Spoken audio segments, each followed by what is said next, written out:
Ngibingelele sizwe sakithi, ngibingelele kuzo zonke iy'nkalo la ukuhamba kufinyelele leli khasi. Makuthi-ke usanda kusijoyina kuleli khasi, ngicela nje ucofoze u-like button, ucofoze u-subscribe button. Kokubili lokho akudli imali, akudli ngisho isenti, kodwa nje ukuyibophezela ukuthi nawe usuyilunga lale channel.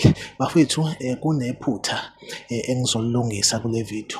Kune video engike ngayiphosta before ngiphoste le video le esikuyona njengamanje. I-video la ebengizonivezela i-clip ye-video ebikade itrenda, i-video yesigameko esikagcabashe e-attacker uMbeje. Ngendlela ke engichaze ngayo futhi nangendlela i-statement ebesisho ngakhona ukuthi ngathi uGcabashe usegadlile noma useyiphindiselele kuMbeje. Engikutholayo ke njengamanje ngizokwenza i-VAR kulesithombe osibonayo ngemuva. Ngicabanga ukuthi ke sizokubeka kucace. Siyambona loya we-jacket emnyama, uyena Mbeje ke kahle kahle lo.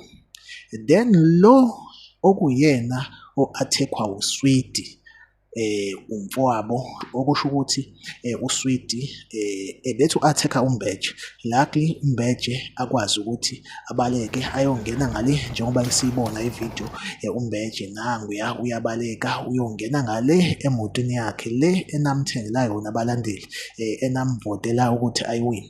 Ya uMbeje siyambona nangu uMbeje ebaleka eyongena ngale emotweni. Umuntu othola amachaphazelo umfowabo kaMbeje, njengoba sibona ukuthi-ke uSwidi bengadla iy'nkube zamuntu, ebesho ukutheza phezulu ikhanda.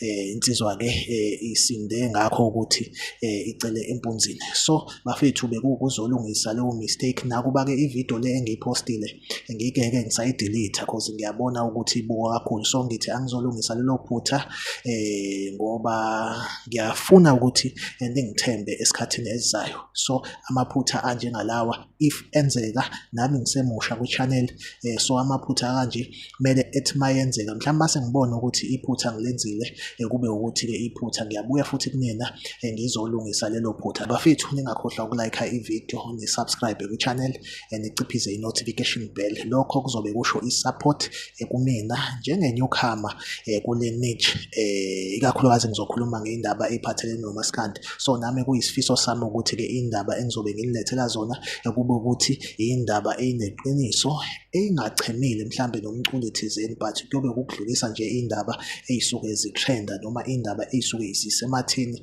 ngaleso sikhathi. So bafethu, asihlangabezane kwivideo elandelayo, nisale kahle.